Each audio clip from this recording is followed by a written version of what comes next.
Hey, welcome back to our episode of FSi DFS Fantasy NASCAR Picks. I'm your host, Micro31. We have a speculation video here. I'm sorry, just too tight of window tomorrow for this race. It's Charlotte. It's a Roval.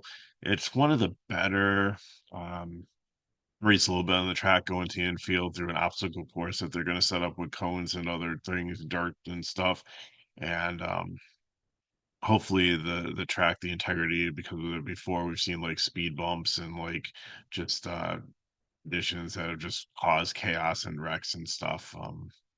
When we first started having these, I kind of equated it as me going out and putting a garbage bag in a hose over like the kids like slide in the backyard and calling it a water park. Is it a real road course? I consider real road courses Sonoma, Coda, Watkins Glen, ones like that. So it's not one that I really love, but it's where they're going to be.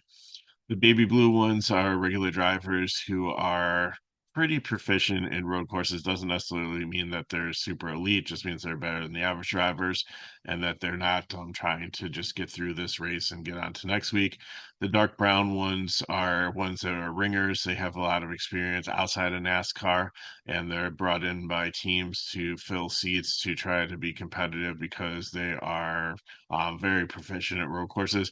Doesn't necessarily mean that they're going to win it or absolutely go out there and dominate. Some of them are in pretty crap equipment, so that kind of might hold them back a little bit. This is the playoff round where there's going to be cutoffs. So you have 12 drivers still alive.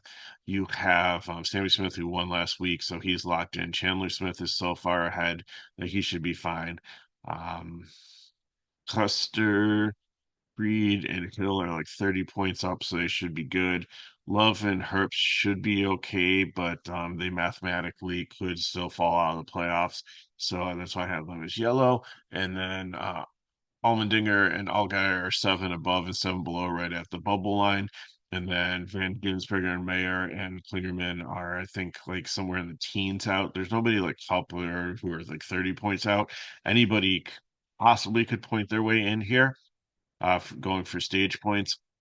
So it should make it interesting. But most of them should start close to the front of the field, and that's the trouble here. Is like I have dominators, and I'll explain like what those tags mean. They're just people that I'm looking for, like dark horses to win the race, or um, have like the potential to potentially upset Van Ginsbergen to win the race. I just wanted to designate them instead of just putting cash and GPP on here.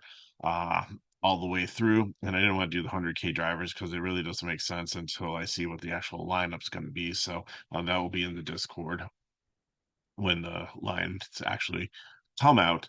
But we've had five races this year, or even more than that. So there's a lot of data. So it's been pretty good to pull to see what their average start is, what their average running position is, what their finish position is.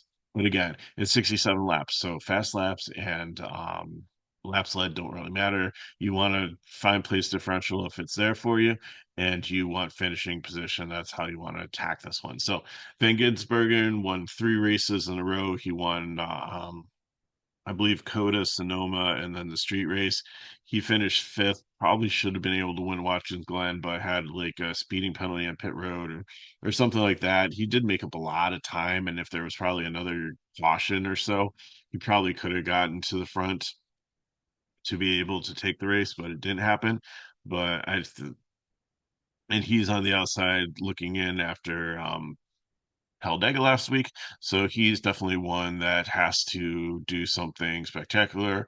Um, probably go for the win is going to be what the strategy is to advance to the playoffs.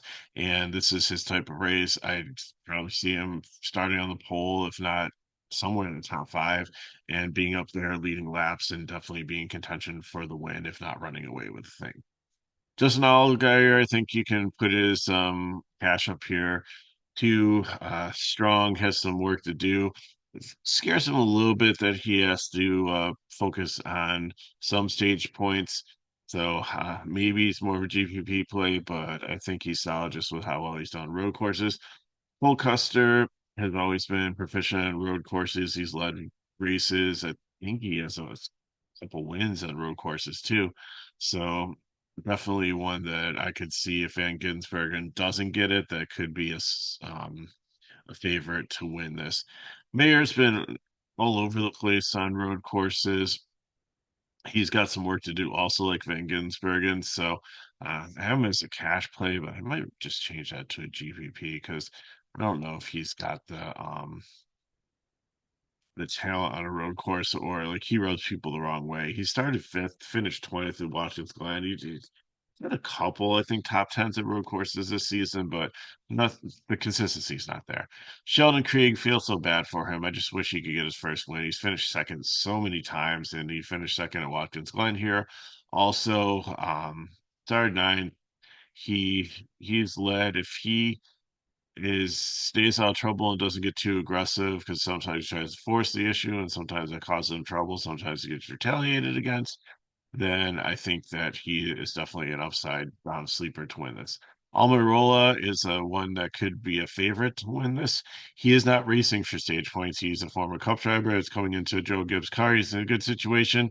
Well, he's not the best like elite road course driver. He does have the experience, so that does help him, and he doesn't need to race for any stage points, so that helps him with track position. Also, sometimes they turn to field mileage races. This 20 team has managed the races pretty well. Ryan Truex has won multiple times, and I believe some couple others. So Almirola, it would surprise me if he wins in this one. Absolutely not. AJ Allmendinger used to be the king of the road course when it came to Xfinity, and there used to be some great battles between he and Cindric and Ty Gibbs and Noah Gragson. And he used to be the elite one that used to come out on top, and that's why he's priced up so high. Van Ginsbergen says the guy now. Allmendinger finished third. Had a solid day at Watkins Glen. He probably have another solid day here, no matter where he starts. Definitely in play for cash or GPPs. It's just gonna be hard to play Van Ginsberger and Allmendinger, so I think he's the pivot off. And if he goes back to his old form, then he could have a solid day. But if he has the inconsistent one, and I don't know if he's the issue or colleagues the issue, then he might be a little bit disappointing for his price point. Sammy Smith, with riding the wind, doesn't have to. He still probably wants to get some stage points to help him try to advance in the next round. If something happens and he can't win the race and he kind of falls down, but I think he's got enough lead that he's okay with it. So I think he's one that's going to potentially go for the win. So GPP for me. Austin Hill, solid on road courses. Usually qualifies like between fifth and 15th, so usually there's a place differential for him. Wouldn't be surprised if he leads. Wouldn't be surprised if he goes out there and wins. I think he's solid cash play. Jesse Love has raced really well all season in his rookie year on road courses. Watkins Glen, he started 11th, finished as 8th on a track they really didn't have experience with, and I think with the principles of having the speedway here too, that's going to help him. His projection's almost 5x, so I think that he's a dark horse to potentially win this, and I think you can play him in cash or GPP also. Herbst at GPP just finds too much trouble. Parker Klingerman has been remarkably consistent. He might have had like one wreck during road course, but most of them he's finished in the top 10. It's really weird because I think there's like three races where Klingerman and then right behind him in every single race was Retzlaff. And it's not like you had Parker and Parker back to back. It was bizarre because it's not like it's a super speedway where they push each other and need to work together, or let alone are they even like I mean they're both Chevys, so maybe they're working together, but you usually don't do that on a road course at that much. Um, but just kind of a bizarre stat that I found there. But very consistent driver. Needs to do a lot to get there. So he's dead last, I think, with like 19 points out. So definitely will be trying to get up there and lead laps and get some stage points. But I think he has the uh, his finishing position has been solid, so I think he's got the floor for cash. Connor Mosek, obviously Zillich, the other Connor, came in and won this race at Watkins Glen. The team sound, the car sound, and Mosek has had some sound road course races this season. So I like him in GPP. I'll definitely be playing some shares. Graham is not in the Toyota Hunt Brothers cars, so I just see him going backwards. Chandler Smith, I have as a prime play. If you want to switch it to like Klingerman, but you're saving like $1,000 here by not going with him. I like him in the 82 100 range, kind of no man's land here. If you want to go somebody cheaper, I get it, especially if you're trying to play like Allmendinger or Van Gensberger, that's fine. But Chandler Smith, I think, has just been solid all season long. Good for what I saw on road courses. My model is on 15th, finishing ninth, and almost 5x there if he gets anywhere around like 38 points per game. His average is 39, so it's like my model is pretty solid. And besides like one wreck, he's been pretty much up there in the top 10 for finishes. Jones is in the Sam Hunt car. He has had some solid races in what he has raced. I have him at 4x of 7,300. I think he's a solid cash play. Alex LeBay, definitely too. He's one that zigs when other people zag. He masterful with pit strategy, figuring things out. Usually has enough fuel mileage, which is running full time, but he isn't. But when he does come out, he does usually put on a solid performance. He's in a decent car that I think Balicki was in this one in the last race, and it was he really overachieved. And yeah, he finished 10th, starting 26th. So I think they're probably equal in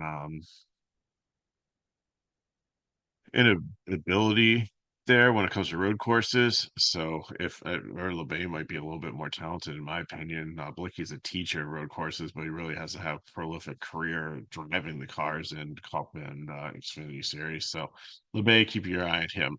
Clements, GPP, he's okay on road courses, a little bit better than average, but average pretty much what we're gonna get. Retzloff, like I said, lots of floor here. Has started in the teens, has finished at the bottom of the top 10. Uh, as long as he doesn't get any wrecks or have any mechanical issues, which this team's been pretty solid with that, I think he's solid cash play.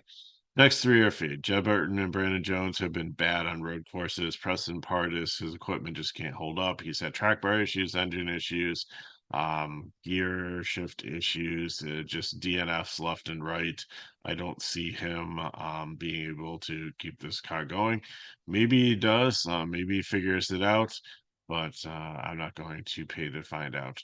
And Brad Jones, same thing. He's just like his finish towards the bottom on a lot of these road courses has gotten into accidents.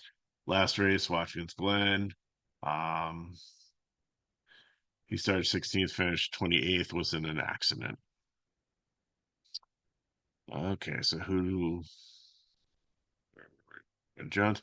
Bill Luplo, I mean, he's a good up and coming driver, but he's driving this 15 car. It was abysmal on road courses when Haley Deegan was driving it. Joey Logano got a hold of it and actually had a decent run last time. I think he took it from the 30s after a poor qualifying or issue, finished ninth, but Dylan Lupton is not um, Joey Logano by any means. Looky, you mentioned before, he's got some definitely some upside here in the GPP. Not playing with cash. Projection might be a little bit low on him. He's in a Gibbs car. He should have a solid run. Like I said last time, 26, finished 10th. That definitely could break the slate. I don't think he's going to, but someone to keep in mind in your player pool. Alfredo's average here, GPP. Josh Williams has had nothing but issues on road courses, wrecks, problems. So I don't think he's really getting it. Fade for me. Ryan Sieg has been underwhelming on road courses, GPP for me. Austin Green has been solid, has had some really strong finishes, and they almost have him at 6x. Actually, his X value here is the highest projected one on the board with a 42. My model has him finishing 12th, and that's not out of reason. Like he has, I think he had like one top 10, and he's just no matter where he's been. Like if he started up towards the front of the field, he's been able to fight and maintain it and not let people pass him and hold his position. So I think he's pretty good no matter where he's starting. Of course, I hope he's down here like 28th for and get like 16 place differential points if he gets up to the top 15. So he's a prime play for me. Di Benedetto, he's got a lot of experience on road course, but he just doesn't impress me either. It's kind of like Ryan Sieg, GPP. Honeyman, I think, is a decent cheap one here, 55. He did pretty good. Yeah, started 32nd, finished 16th. He's had some solid runs in road courses. Not going to qualify well, but there could be some decent place to run show with him. Uh, and Anuziata Thomas here. This Joey Gase car is terrible. Most of the races he finished like close to the bottom in them, so especially if he qualifies good, it's always a risk. But started 30th, finished 29th, like did a little bit better than I expected at Watkins Glen, but I just don't know if this car or this team is really equipped to make it the full race. Perkins, Prez, Cram, all have some upside at their price.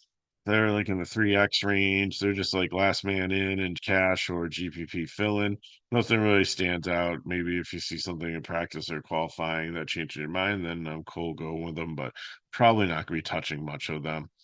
Pool I really like. Alpha Prime Car projects really well, has had some solid runs at road courses, should be there, getting through attrition and stuff.